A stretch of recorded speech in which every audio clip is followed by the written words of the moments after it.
winterisation. Again, I always think it's better to change the oil at the end of the season and start with fresh. On this particular boat, you've actually got a sump pump here which is already fitted, which is really nice. So you can actually drain it and you can flush it and you can refill it. This is an indirect cooling system. So again, it's important to make sure the antifreeze in here is of the right strength and is not more than 2 or 3 years old, because if not, the inhibitors in here will start causing corrosion inside the block. And again, it's worth checking with your manufacturer. This, I'm not sure if this one has an engine, has an anode fitted. I think that may be it there. But some of them have anodes as well. So it's important to make sure you check with your manufacturer to see if you need to change the anode on it.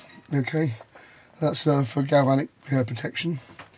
This one as well has got, while we're talking about things, this has got an anti-siphon which prevents the boat from hydraulicking, which has nothing to do with winterisation, but it's useful to check while you're actually playing with your engine if you've got one of those. And if you haven't, it's a nice little winter job to fit one. Again, just check your belts, protect the pulleys from corrosion through the winter, because engine rooms are always normally a bit of a damp area. If you have the luxury of a water maker like this one, again, make sure you have it properly pickled, and I would seek information from the actual manufacturers, because everyone's version of how to pickle it tends to vary between manufacturer. But if you don't, you'll end up with a right old mess come the spring. And the shaft? The shaft on this one is an unusual one. It's actually a V drive. So the engine is actually in backwards. I actually can't see the stern gland arrangement because it's actually underneath here somewhere. Yeah, it's actually down here. And this one's got a deep sea seal, which you might want to try and get in and see there. But with those, again, they should be replaced every 7 years. If you're keeping the boat ashore, don't forget that a lot of them need what's called burping when you relaunch the boat. But generally, just keep an eye on them. 7 years is the general recommendation on those. And I know this one's got a shaft, but are there different things to consider if you've got a sail drive or?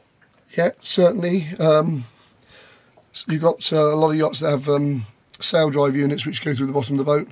And again, generally, we all recommend about 7 years to change the seal. So again, if you're leaving the boat over a period of time, make sure that there's no obvious water ingress developing and that the ring, the metal clamp ring, is not corroded, because that's always a good telltale that something's starting to develop. And we saw a lot of emulsification with those if they're left in the, is that there's a seat with the seal? The sail drive leg, yeah. The sail drive leg can cause that, but the only way you find that out normally is if the boat comes out of the water. Some of them you can dip the oil down into the leg, but not every model gives you that luxury. Okay, and again with diesel, it's really important to keep the fuel tanks topped up. Now, some people have diesel heaters on board a boat, so again it's important if you're running a diesel heater through the winter to actually try and ensure that the fuel is topped up on a regular basis, because you don't really want to be running your tank empty. And with just a quick one for our sort of motor cruiser customers, is basically the principles exactly the same for motorboats as it is for yachts? Absolutely, yeah. I mean, basically, check your antifreeze, make sure it's the right strength, make sure it's not too old, and give the engine a good flush over wherever possible.